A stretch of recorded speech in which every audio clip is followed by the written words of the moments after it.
अहाना ने पोल्टू के फर्जी वसीयत के कागजात का किया खुलासा। दामिनी की एंट्री से मचा तूफान। अहाना और दुर्गा देवी ने 7 लाख के चेक से काम शुरू कर दिया है। घर के पिछले हिस्से में मूर्तियों का एक बड़ा वर्कशॉप तैयार किया गया है। अहाना ने उन विधवा महिलाओं को काम पर रखा है जिन्हें समाज ने ठुकरा दिया था।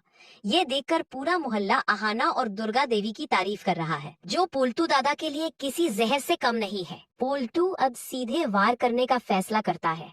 वह जानता है कि अहाना की सबसे बड़ी ताकत उसकी ईमानदारी और यह प्रोजेक्ट है। एक तूफानी रात में जब पूरा घर गहरी नींद में सो रहा होता है, पोल्टू दबे पांव वर्कशॉप में घुसता है। उसके हाथ में केरोसिन की बोतल है। वह अहाना के सपनों और उन गरीब महिलाओं की मेहनत की मूर्तियों पर तेल छिड़क देता है। पिशमनी बाहर खड़ी होकर पहरा दे रही है। पोल्टू जैसे ही माचिस जलाता है, अचानक वहां अहाना प्रकट हो जाती है। दरअसल अहाना को पहले ही पोल्टू की हरकतों पर शक हो गया था और उसने वर्कशॉप में छिपकर नजर रखने का फैसला किया था। अहाना चिल्लाती है, पोल्टू दादा रुक जाइए, ये आग सिर्फ मूर्तियों में नहीं, इस घर की मर्यादा में लगेगी। लेकिन पोल्टू हार मानने वालों में से नहीं है। वह अहाना को धक्का देता है और वर्कशॉप के एक कोने में आग लगा देता है। देखते ही देखते आग की लपटें आसमान छूने लगती है। शोर सुनकर अर्जुन और दुर्गा देवी बाहर भागते हैं। अर्जुन अपनी जान जोखिम में डालकर अहाना को आग से बाहर निकालता है। तभी कहानी में सबसे बड़ा ट्विस्ट आता है। आग लगने के बावजूद अहाना रोती नहीं है, बल्कि वह पुलिस को बुला लेती है। वह दिखाती है कि उसने वर्कशॉप में सीसीटीवी कैमरा लगवाया था, जिसमें पोल्टू का काला चेहरा और आग लगाते हुए साफ वीडियो रिकॉर्ड हो गया है। अब पोल्टू दादा और पिशमनी के पास भागने का कोई रास्ता नहीं बचता। पुलिस उन्हें गिरफ्तार करने के लिए बेड़ियां निकालती है। घर के बड़े बुजुर्ग, जो अब तक पोल्टू का पक्ष लेते थे, अब शर्म से सिर झुका लेते हैं। दुर्गा देवी ऐलान करती है कि आज से इस घर में सिर्फ उसी का सम्मान होगा जो मेहनत और सच्चाई की कदर करेगा। पोल्टू दादा और पिशमनी की गिरफ्तारी के बाद घर की फिजा पूरी तरह बदल चुकी है। पुलिस जब पोल्टू को घसीटते हुए ले जा रही होती है, तब वह अपनी हार से तिलमिलाकर चिल्लाता है कि वह वापस आएगा और अहाना को बर्बाद कर देगा। लेकिन अहाना की आंखों में अब डर नहीं, बल्कि एक चट्टानी इरादा है। कहानी अब 1 साल की छलांग लीप लेती है। जो वर्कशॉप कभी राख का ढेर बन गई थी, वह अब अहाना हस्तशिल्प केंद्र के नाम से एक आलीशान फैक्ट्री में तब्दील हो चुकी है। अहाना अब सिर्फ एक बहू नहीं, बल्कि एक सफल बिजनेसवुमन बन चुकी है। उसके साथ काम करने वाली उन विधवा और बेसहारा महिलाओं की जिंदगी भी संवर गई है। वे अब रंगीन साड़ियां पहनती हैं और आत्मविश्वास से भरी हुई हैं। सबसे बड़ा बदलाव अर्जुन में आया है। उसने अपनी पुरानी नौकरी छोड़ दी है और अब वह अहाना के बिजनेस का मार्केटिंग हेड बन गया है। वह अहाना के साथ कदम से कदम मिलाकर चलता है। दुर्गा देवी घर की मुखिया के रूप में पूरे गर्व के साथ सिंहासन पर बैठी हैं। तभी कहानी में एक नया विलेन दस्तक देता है। जेल से पैरोल पर बाहर आया पोल्टू अकेला नहीं है। उसके साथ एक रहस्यमयी औरत है जो खुद को अहाना के अतीत का हिस्सा बताती है। यह औरत दावा करती है कि अहाना ने जिस जमीन पर फैक्ट्री बनाई है, वह असल में उसकी है और उसके पास इसके पुख्ता कानूनी कागजात है। बड़े घर की छोटी बहू के आने वाले एपिसोड्स में कहानी एक ऐसे मोड़ पर पहुंचने वाली है जहां खुशियों के आसमान पर साजिशों के काले बादल फिर से मंडराने लगेंगे। अहाना और दुर्गा देवी ने जिस संघर्ष से अपनी मेहनत का साम्राज्य खड़ा किया था, उस पर अब एक नई और भयानक मुसीबत आने वाली है। यह मुसीबत कोई और नहीं, बल्कि पोल्टू दादा की एक ऐसी चाल है जो सीधे अहाना के अस्तित्व और उसके अतीत पर वार करेगी। जेल की सलाखों के पीछे बैठा पोल्टू दादा चैन से नहीं बैठा था। उसने अहाना को बर्बाद करने के लिए अपनी पूरी संपत्ति और रसूख का इस्तेमाल किया और अंततः पैरोल पर बाहर निकलने में कामयाब रहा। लेकिन इस बार वह अकेला नहीं है। उसके साथ एक ऐसी औरत है जिसका नाम सुनते ही घर के पुराने सदस्यों के चेहरों का रंग उड़ जाता है। इस औरत का नाम है दामिनी। दामिनी का दावा है कि अहाना ने जिस जमीन पर अपनी फैक्ट्री और सपनों का महल खड़ा किया है, वह जमीन सालों पहले उसके नाम कर दी गई थी और अहाना ने जाली दस्तखत करके उसे हड़पा है। एक दोपहर जब अहाना अपने ऑफिस में नई मूर्तियों के एक्सपोर्ट ऑर्डर देख रही होती है, तभी अचानक बाहर शोर मचता है। अहाना बाहर निकलकर देखती है तो उसके सामने पोल्टू दादा बड़ी खसक के साथ खड़े हैं और उनके बगल में काले चश्मे और कीमती साड़ी पहने दामिनी खड़ी है। दामिनी के हाथ में कुछ कानूनी फाइलें हैं। पोल्टू की आंखों में वही पुरानी नफरत और जीत की चमक है।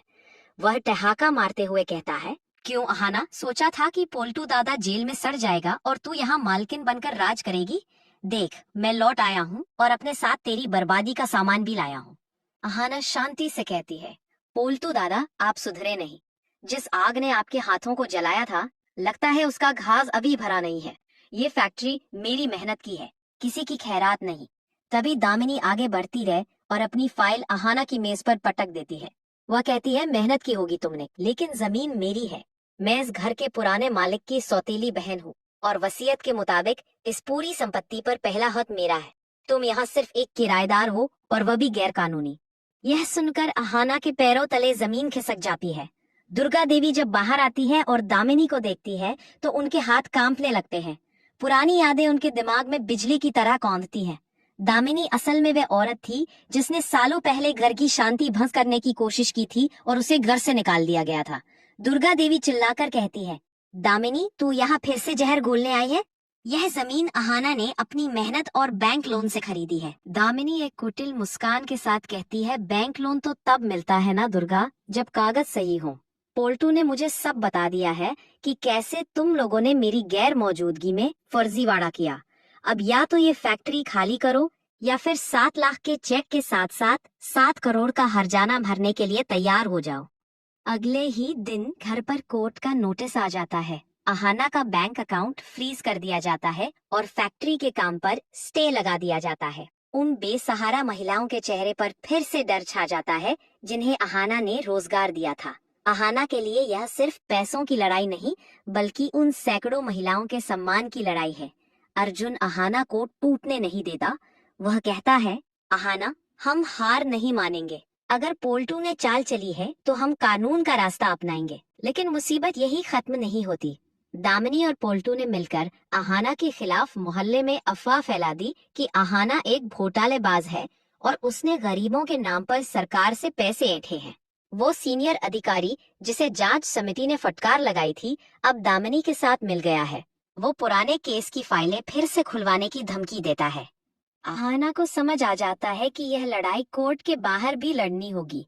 वह चुपचाप अपनी पड़ताल शुरू करती है। वह उन पुराने वकीलों और गवाहों को ढूंढने की कोशिश करती है जिन्होंने सालों पहले दामिनी का असली चेहरा देखा था। इसी बीच अहाना को पता चलता है कि दामिनी जिस वसीयत की बात कर रही है वह असल में एक अधूरी वसीयत है और उसके असली पन्ने दुर्गा देवी के पुराने संदूक में कहीं छिपे हैं। इधर घर में पोल्टू दादा ने फिर से अपना दबदबा बनाना शुरू कर दिया है। वह पिशमनी के साथ मिलकर रसोई में षड्यंत्र रचता है कि कैसे अहाना के खाने में कुछ ऐसा मिलाया जाए जिससे उसकी सेहत बिगड़ जाए और वह कोर्ट की तारीख पर न पहुंच सके। पिशमनी डरती तो है, लेकिन लालच उसे अंधा कर देता है। कोर्ट की सुनवाई का दिन आता है। अहाना की तबीयत खराब होने लगती है, लेकिन वह हार नहीं मानती। वह अपनी सास का हाथ पकड़कर कोर्ट रूम में दाखिल होती है। दामिनी का वकील बड़े आत्मविश्वास के साथ फर्जी दस्तावेज पेश करता है और अहाना को दोषी ठहराने की कोशिश करता है। जज साहब जब फैसला सुनाने वाले होते हैं, तभी अहाना का वकील एक पुराने मुनीम को गवाह के तौर पर खड़ा करता है। यह मुनीम वही है जिसे पोल्टू ने शहर से बाहर भेज दिया था। मुनीम कोर्ट में बयान देता है कि दामिनी ने पोल्टू के साथ मिलकर उसे जान से मारने की धमकी दी थी और उन कागजों पर जबरदस्ती दस्तखत करवाए थे। अहाना अपनी फाइल से वह असली वसीयत निकालती है जो उसे दुर्गा देवी के संदूक से मिली थी। उस वसीयत में साफ लिखा था कि दामिनी का इस संपत्ति से कोई लेना देना नहीं होगा, क्योंकि उसने परिवार के साथ विश्वासघात किया था। कोर्ट रूम में सन्नाटा छा जाता है। जज साहब कागजों की जांच करते हैं और दामिनी व पोल्टू की दलीलों को खारिज कर देते हैं। न केवल अहाना का स्टे हट जाता है, बल्कि कोर्ट दामिनी और पोल्टू पर कोर्ट को गुमराह करने और धोखाधड़ी करने के जुर्म में जुर्माना और दोबारा गिरफ्तारी का आदेश सुनाता है। पोल्टू दादा का चेहरा सफेद पड़ जाता है। वह भागने की कोशिश करता है, लेकिन पुलिस उसे कोर्ट के गेट पर ही दबोच लेती है। अहाना दामिनी के पास जाती है और शांति से कहती है, रिश्ते खून से नहीं, ईमानदारी और प्यार से बनते हैं।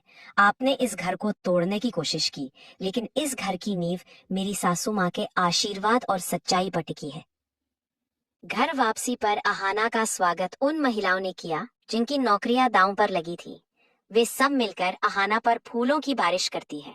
दुर्गा देवी अहाना के माथे को चूमती है और कहती है, आज तूने सिर्फ मेरा घर नहीं बचाया बल्कि मेरा गौरव भी बचा लिया। बड़े घर की छोटी बहू की यह जीत अब एक मिसाल बन चुकी है। अहाना ने दिखा दिया कि जब एक औरत ठान लेती है तो वह न केवल अपने लिए बल्कि पूरे समाज के लिए दीवार बनकर खड़ी हो सकती है। अब अहाना का लक्ष्य अपनी फैक्ट्री को देश की सबसे बड़ी हस्तशिल्प कंपनी बनाना है, जहां हर बेसहारा महिला को सम्मान और पहचान मिले। आने वाले समय में आप देखेंगे कि कैसे अहाना अंतर्राष्ट्रीय स्तर पर अपनी मूर्तियों की प्रदर्शनी लगाती है और कैसे वह अपने परिवार को एकजुट रखते हुए नए दुश्मनों का सामना करती है। कहानी अब एक नए रोमांच और सफलता के अध्याय की ओर बढ़ रही है। आज के एपिसोड में बस इतना ही। कमेंट में बताइए ये स्टोरी कैसा लगा।